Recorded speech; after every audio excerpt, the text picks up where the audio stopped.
Halo teman-teman reader, kembali lagi bersama saya di channel Zoo.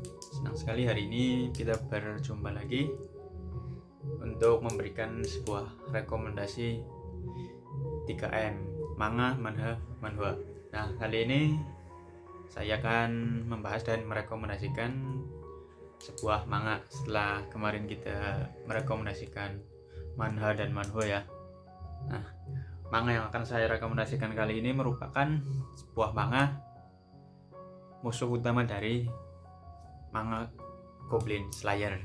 Nah, mengapa saya katakan demikian? Karena MC di manga ini adalah sesosok goblin, yang mana itu merupakan musuh utama dari di manga atau anime Goblin Slayer.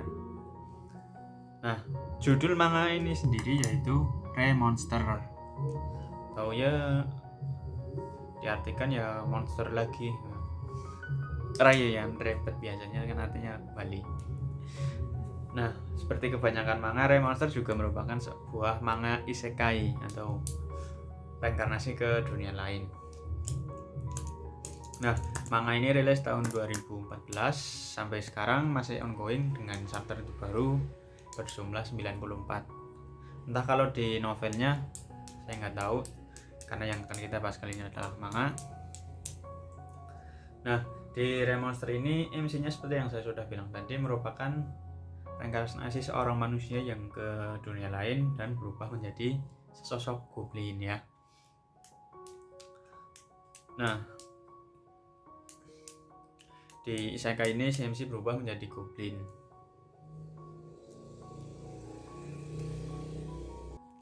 Yang mana meskipun dia berubah menjadi sosok goblin, dia tetap menjadi seorang yang overpower.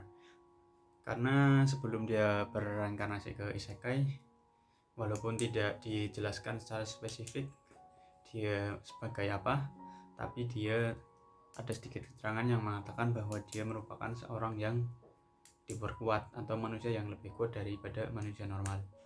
Tapi setelah isekai dia menjadi sesosok goblin dan tetap sangat overpower. Nah, di manga ini ada beberapa poin yang bisa menjadi acuan teman-teman untuk membaca, yang membuat saya merekomendasikan manga ini. Nah, poin yang pertama yaitu dari si MC sendiri ya, yang berisekai atau bereinkarnasi ke isekai menjadi sesosok yang wujudnya bukan manusia. Jadi lumayan menarik lah.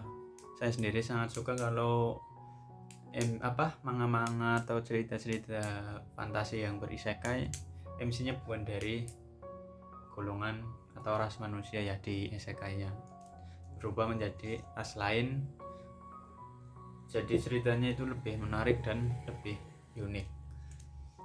Nah, kemudian walaupun dia menjadi sosok goblin, tapi dia mempunyai sebuah trait skill yang sangat OP, yaitu trait skill yang mampu mengcopy sesuatu yang dia makan, mengcopy skillnya sesuatu yang dia makan, baik itu manusia, pokoknya sesuatu makhluk yang mempunyai skill. Jika dagingnya dimakan, maka skill itu akan tercopy ke si MC ini. Nah, MC sendiri itu namanya Raw untuk spesies goblin yang masih paling bawah lah, goblin muda atau goblin yang ranknya masih rank paling bawah.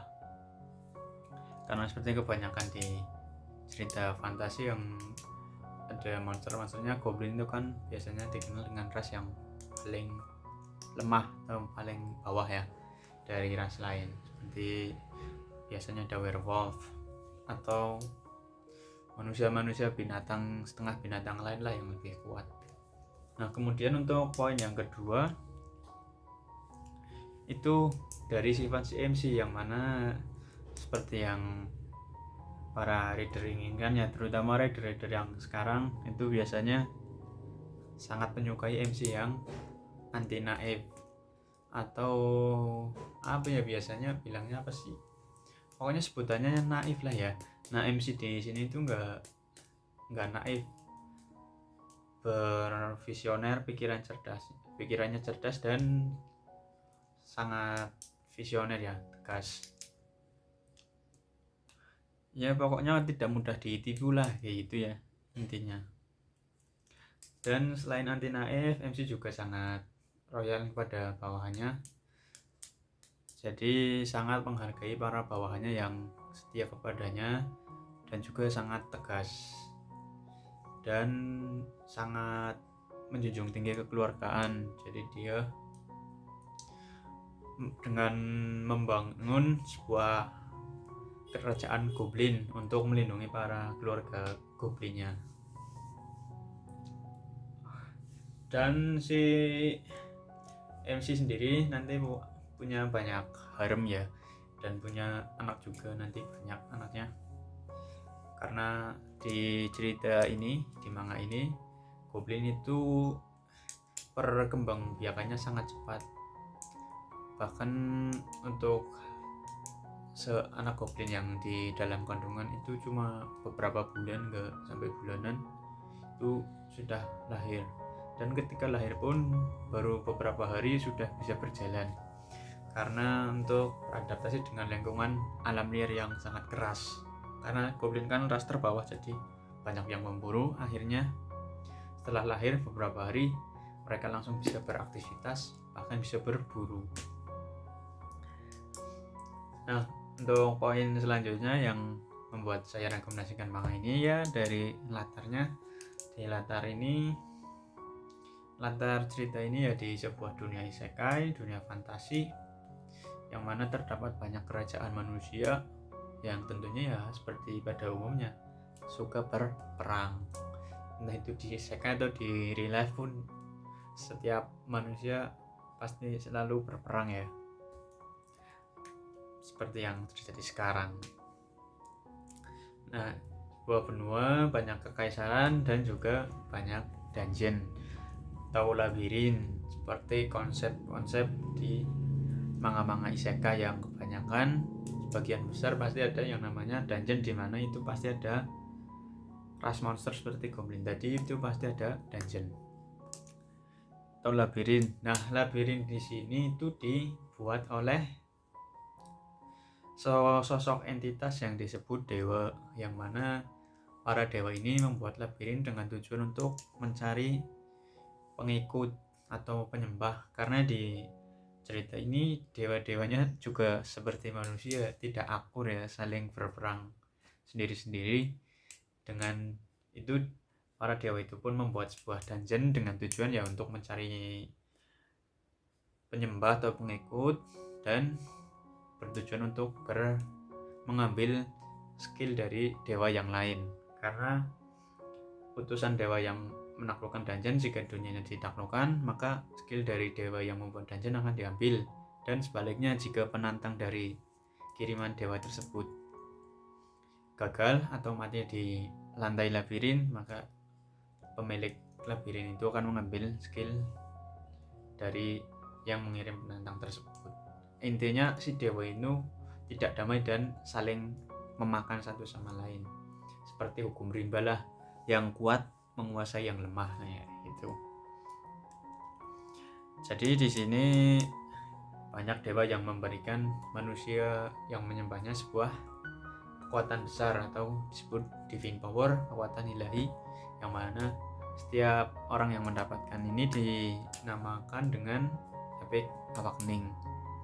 Nanti akan diperlihatkan juga di dalam ceritanya beberapa orang terkuat yang sudah melakukan efek awakening. Nah, di manga ini juga lawan-lawannya nggak kroco ya, nggak ecek-ecek.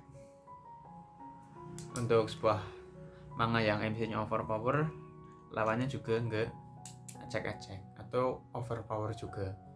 Karena si MC kan mempunyai trait semakin banyak yang dimakan semakin kuat ya.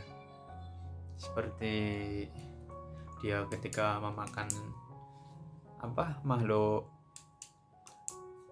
makhluk seperti yang mempunyai skill listrik dimakan, maka dia akan mendapatkan kekuatan listriknya gitu. Jadi lawannya nggak cek-cek. Ini juga merupakan salah satu poin mengapa manga ini sangat menarik. Dan si MC juga tidak berdiam diri di zona nyamannya, jadi dia suka berpetualang ke labirin-labirin dewa tersebut untuk mendapatkan kekuatan yang lebih banyak lagi untuk melindungi keluarganya. Sehingga di manga ini akan banyak terjadi scan pertarungan atau scan fight, sehingga teman-teman gak bosen untuk lihat. Gak cuma banyak bacotnya doang lah, atau bacot gaming ya, rapat gak gelut-gelut. Nah, MC juga seperti yang tadi, nggak naif, artinya cerdas, open-minded, dan visioner. Hal ini terjadi nanti diperlihatkan ketika sebuah serangan dari Kekaisaran manusia yang ingin menguasai wilayah hutan tempat tinggal si MC. Ketika itu terjadi, si MC pun berlawan dan akhirnya berhasil memukul mundur Kekaisaran.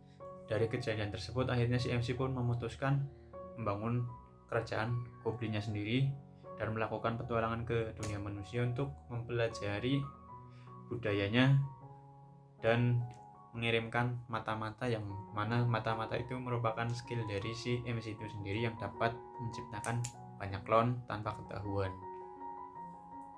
Bisa dilihat dari situ MC tidak naif. Dan di manga ini ya seperti yang tadi katakan, karena ada dungeon, tentunya ada yang namanya hero atau pahlawan, yang mana para pahlawan ini ditunjuk dari para dewa untuk saling berperang mengambil kekuatan hero yang diberikan dewa lain, karena persaingan yang ketat. Dan hero juga nanti menjadi musuhnya si MC juga ya. Walaupun di sini belum diketahui musuh utama dari si MC itu siapa, kemungkinan besar menurut pendapat saya sih akan nanti si para dewa ini yang akan menjadi last bossnya si MC. Karena si MC juga walaupun sesosok ras goblin, dia juga karena kegigihan dan kemampuannya yang spesial, karena bukan pengguna asli dunia isekai ini, dia juga didukung oleh sesosok dewa yang tidak diketahui wujudnya. Dan di manga ini juga untuk ras monsternya seperti si MC itu, nama bisa melambangkan sebuah kekuatan. Karena dari setiap evolusi ya, dari goblin yang namanya roh, kemudian naik tingkat namanya akan berubah lagi. Nah itu untuk ras monster, sama seperti para bawahan dan teman-temannya si MC juga sama. Ketika mereka berevolusi, namanya akan berubah. Kemudian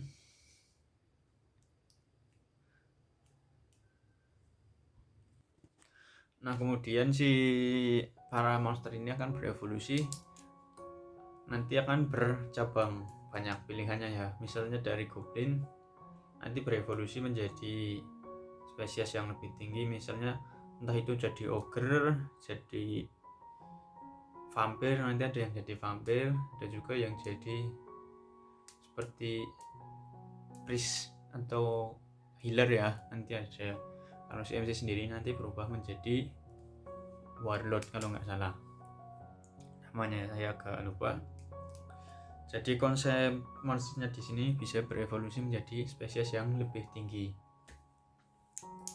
Nah, kemudian di sini karena MC membangun sebuah kekaisaran goblin ya, yang MC sendiri menyebutnya sebagai tentara bayaran, itu nanti dibuat menjadi beberapa divisi. Nah, teman angkatan si MC yang lahir bareng itu semua bergabung ke si MC, dan si MC nanti juga mempunyai seorang rival yang seangkatan, yang mana mereka berevolusi menjadi spesies yang berbeda, yang mana si MC menjadikan dia sebagai partner sparring ya, rival, untuk mengetes kekuatannya masing-masing. Dan untuk poin-poin yang membuat saya merekomendasikan, dan saya akan membacakan sedikit sinopsis dari manga ini ya. Jadi manga ini itu diawali dengan scene menceritakan bagaimana si MC bisa bereinkarnasi ke isekai, yang mana si MC itu bereinkarnasi karena dibunuh oleh seorang yang dianggapnya adik, kemudian dia bereinkarnasi ke dunia lain dan menjadi sesosok goblin, yang mana setelah dia bereinkarnasi, dia lahir dari menjadi goblin, dia langsung bisa melakukan perburuan untuk bertahan hidup di dunia fantasi ini. Karena seperti yang dibilang di awal, goblin di sini setelah lahir beberapa hari bisa langsung berburu. Jadi si MC pun sama, jadi lahir langsung berburu. Nah, kemudian bertahap si MC mulai mendapatkan kekuatan untuk bisa berevolusi menjadi lebih tinggi lagi, dan cerita pun terus berlanjut dan semakin menarik. Oke teman-teman reader ya, itu untuk rekomendasi manga kali ini. Terima kasih buat yang sudah menyimak pada kesempatan kali ini. Saya ucapkan terima kasih lagi. Buat teman-teman yang punya koreksi atau punya sesuatu tentang manga ini yang ingin ditambahkan, atau mau request kedepannya kita mau membahas apa, teman-teman bisa komen di bawah. Dan jangan lupa untuk subscribe dan like video ini supaya channel saya semakin berkembang dan lebih banyak merekomendasikan manga 3M pada teman-teman reader lagi. Oke, sekian dulu. Sampai jumpa di next video. See you. Bye bye.